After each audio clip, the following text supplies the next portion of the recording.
এবার বীরভূম জেলায় অনুব্রত মণ্ডলের গড়ে বিজেপিতেই ব্যাপকভাবে একেবারে জনঢল। সংখ্যালঘু মানুষজন এলেন, ভোটার এলেন, শুভেন্দু অধিকারী মিছিলে ভিড়।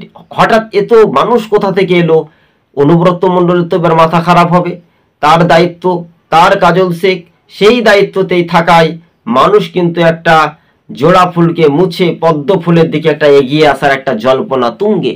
তাই সংখ্যালঘু মানুষজন কিন্তু বিজেপিতেও চোখ দিয়ে তারা কিন্তু সরকার পরিবর্তন একটা ডাক দিচ্ছে যে তৃণমূল হটাও, রাজ্য বাঁচাও স্বাভাবিকভাবে। তাই টিভি সকাল ইউটিউব চ্যানেলটি ভালো লাগলে শেয়ার করে পাশে থাকবেন।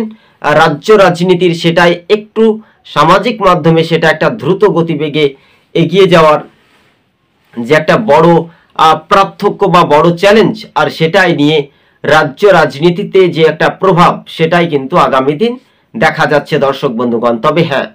তবে বিজেপির সিউড়ি, সাঁইথা, বোলপুর আর রামপুরহাট একাধিক জায়গাতে কিন্তু একটা সংগঠন তাদের মজবুত রয়েছে। হিন্দু ভোটে বড় একটা ফ্যাক্টর হবে এবং অতএব দেখা যাচ্ছে পৌরসভা এলাকাগুলিতে বিজেপির একচেটিয়া একটা দাপট হতে পারে, তৃণমূলের হাতছাড়া হতে পারে একাধিক পৌরসভা। যে পৌরসভা মানুষ একটা নির্বিঘ্নে ভোট দিতে পারে না, তৃণমূলের জুলুম অত্যাচারের বিরুদ্ধে এবার বীরভূমের মানুষ কিন্তু সংখ্যালঘু মানুষজন কিন্তু তাদের মিছিলে, বিজেপির মিছিলে এগিয়ে এসেছে। তবে